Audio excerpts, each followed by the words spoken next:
Today's big issue, should comics be for children?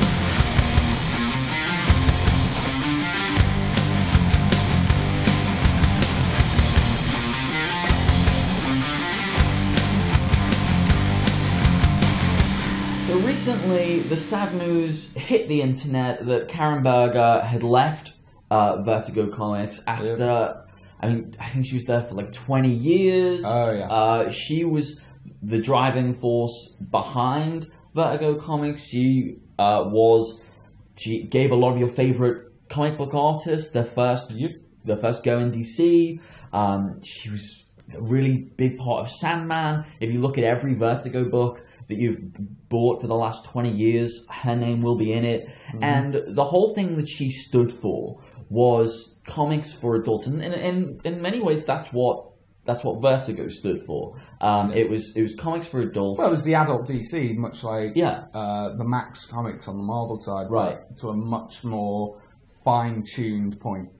Exactly that. And now that looks like it's changing dramatically. Yeah, Vertigo looks like with the departure of Hellblazer and obviously her leaving the company, Constantine becoming a more PG version, and huge uproar in the comic community that would ever happen to Constantine and that it's going PG for kids, and that shouldn't be the case. But we're asking today, well, should comics be for kids? Should there be more entry points for kids?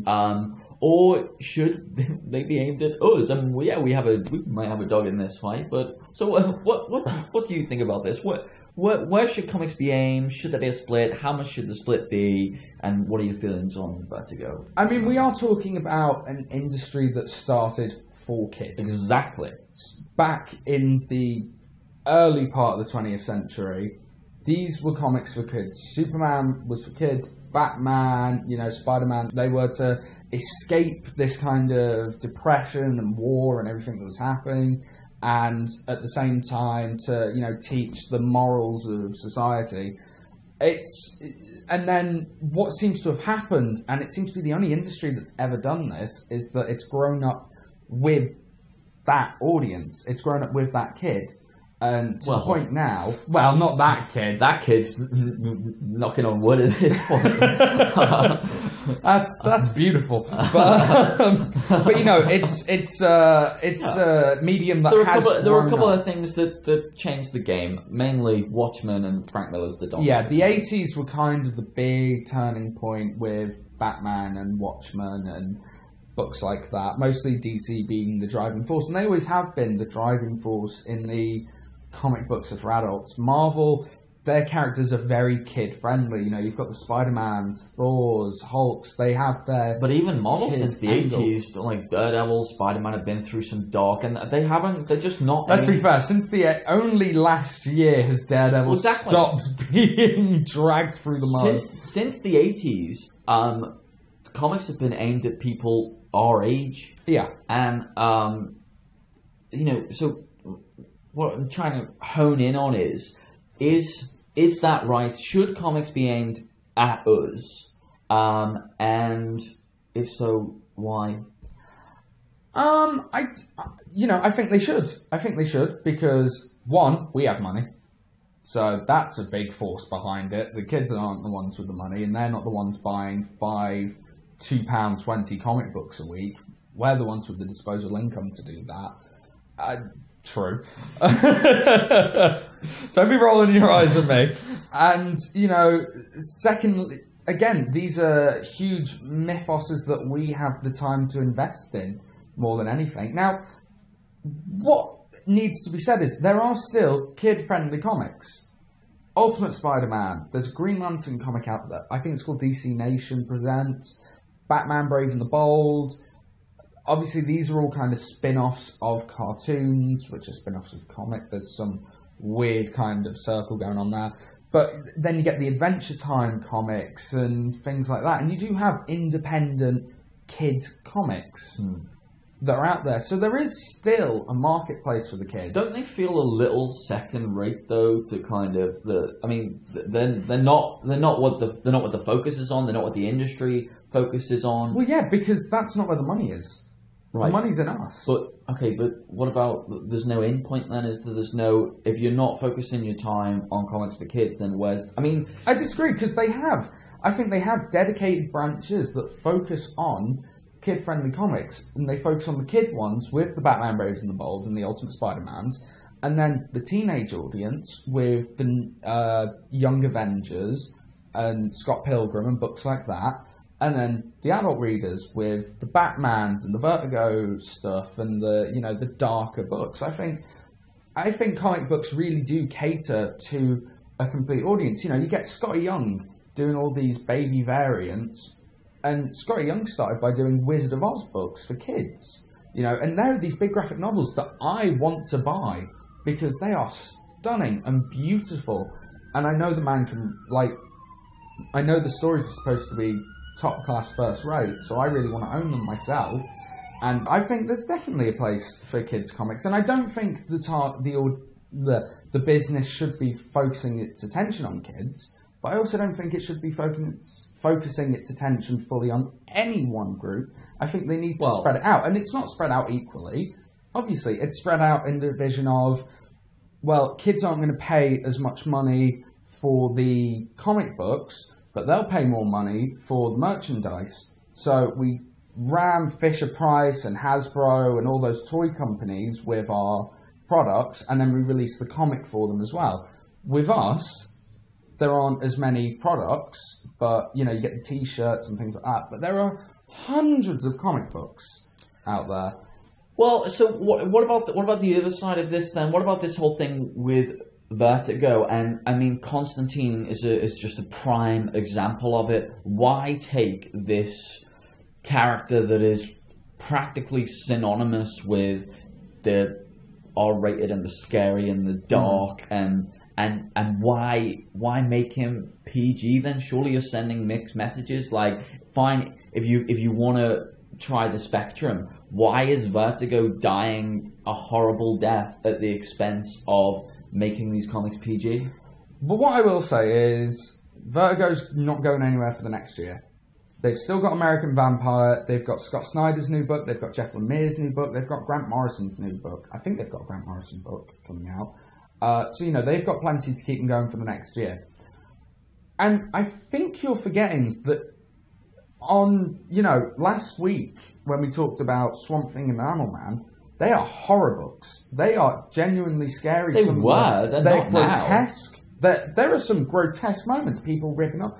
They're not creatures. Like the Alan Moore Swamp Things. That was a horror book. I can't comment on that because I haven't seen that. And I know the Animal Man Vertigo book. It's quite gory, but it's nowhere near as gory as the book we're getting at the moment. And I don't think a book should be rated on its gore factor. But it's not really. But that's the thing. The Grant Morrison Animal Man, that's a much older book than this Animal Man. Yeah, this Animal Man is far tamer in terms of because it's not just gore and sex and swearing and all that kind of thing. It's the actual sophistication of the ideas. As much as I love Rot World, it is still this kind of fun adventure yarn that you don't need to think too hard about. Animal Man is a much older book, just purely in terms of comprehension rate, the Grant Morrison run. Does Batman not have its complex story arcs and its complex roots? You look at the Court of Owls. Yes, on the base, it's this Batman versus the villains. But deep down, you've got this psychological battle against his own city and his own world crumbling around him. Same with the new Death of the Family story. That's a lot about what would happen if this madman was to come after everyone you ever loved.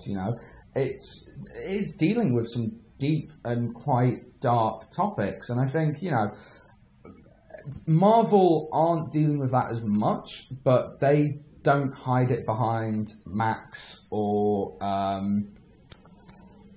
they have another off-brand, and I can't remember what it's called. It doesn't matter. But, they're not hiding it behind their sub-comic companies. They put it all into their Marvel brand. And I think that's what DC are planning on doing.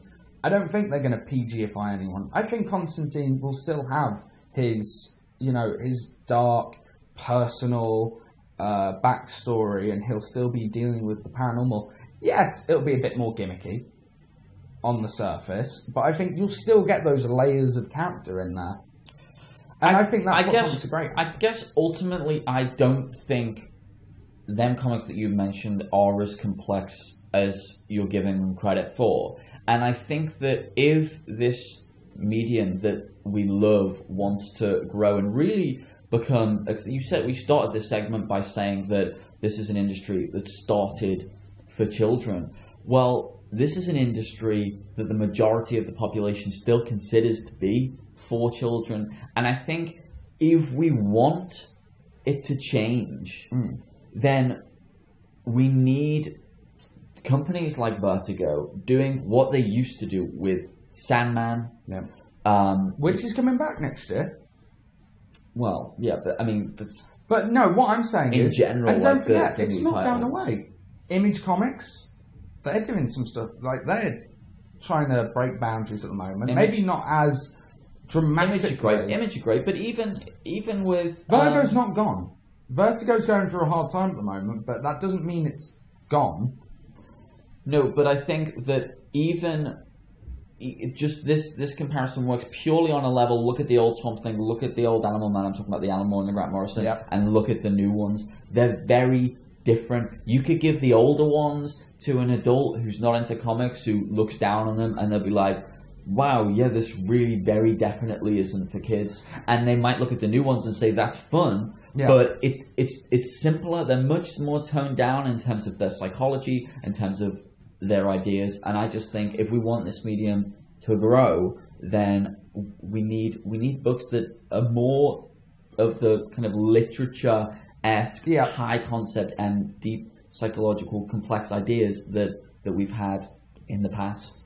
On a final point, what I will say to that is, back in the late 80s, early 90s, Alan Moore brought out The Killing Joke. Big, like, that's everything you just described. But at the same time, Chuck Dixon was working on Batman, on the continuous running. That is not a memorable Batman story. That is not a memorable Batman art. That is not memorable at all. These are comics that there's a reason why we still remember them today, and we don't remember the comic books of the 90s that Rob Liefeld and, you know, those lot were writing and things like that, because they're not classics. Okay, so we have covered a number of different topics today, and we've probably spouted several different opinions about each thing. So let us know. Let's see if you can clear up a bit of this mess for us. Don't forget to follow us on Twitter for some cool giveaways. You'll have to follow to find out what they are, because we're filming this 2 weeks before and I haven't decided yet. But but until then, let us know what you think as always, and we'll see you next time.